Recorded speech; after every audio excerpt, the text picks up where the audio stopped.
Hello everyone, আসসালামু আলাইকুম। আজকে আমি ভীষণ মজার একটি চাল কুমড়া রেসিপি করে দেখাবো আপনাদের। আমি আজকে চাল কুমড়া মুসুরের ডাল দিয়ে রান্না করব। চাল কুমড়ার খোসা আমি ছাড়িয়ে নিয়ে এখন আমি এরকম করে ছোট ছোট করে কেটে নিব। মুসুরের ডাল দিয়ে রান্না করব, তার জন্য আমি এরকম ছোট ছোট করে কেটে নিচ্ছি। আর এরকম করে কেটে রান্না করলে দেখতেও সুন্দর লাগে মুসুরের ডালের সাথে।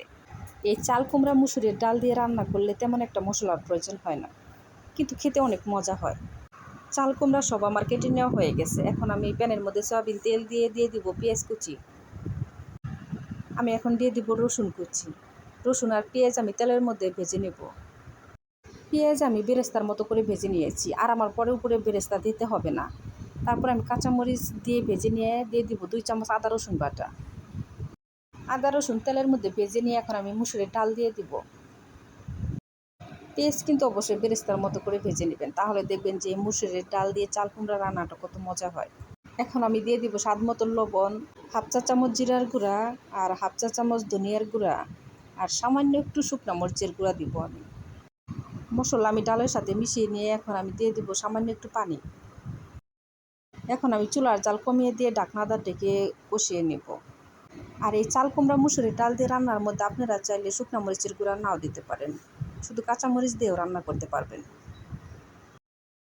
এখন আমি ডালের মধ্যে কেটে রাখা চাল কুমড়া দিয়ে দিব।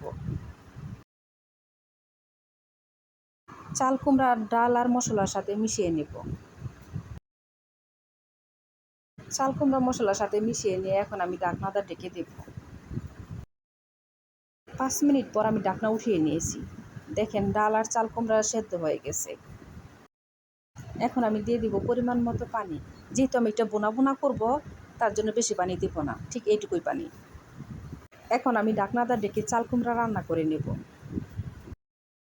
মাঝে মাঝে আমি ঢাকনা সরিয়ে নেড়ে দিচ্ছি যেন আবার নিচে লেগে না ধরে, যেহেতু আমি বেশি সুরা দিই নাই তার জন্য। এখন আমি উপরে দিয়ে দিব 4টা কাঁচামরিচ। যেহেতু আমি ভাজা জিরার গুঁড়া প্রথমে দিয়েছি, তার জন্য আমি এখন আর ভাজা জিরার গুঁড়া দিব না। দেখেন রান্নার নিচের ঝোলটা একবারে শুকিয়ে গেছে। আমার রান্না হয়ে গেছে। ডাল কিন্তু একদম সেদ্ধ করে গলিয়ে ফেলা যাবে না, তাহলে কিন্তু খেতে ভালো লাগবে না। চুলা আমি অফ করে দিয়েছি। মুসুরের ডালের রান্নাটা দেখেন ঠিক ঘন এরকম হয়েছে। এখন আমি উঠিয়ে নিব। আমার এই রান্না যদি আপনাদের ভালো লাগে, অবশ্যই লাইক কমেন্ট শেয়ার করবেন, আর আমার চ্যানেলটি সাবস্ক্রাইব করে চ্যানেলের পাশেই থাকবেন।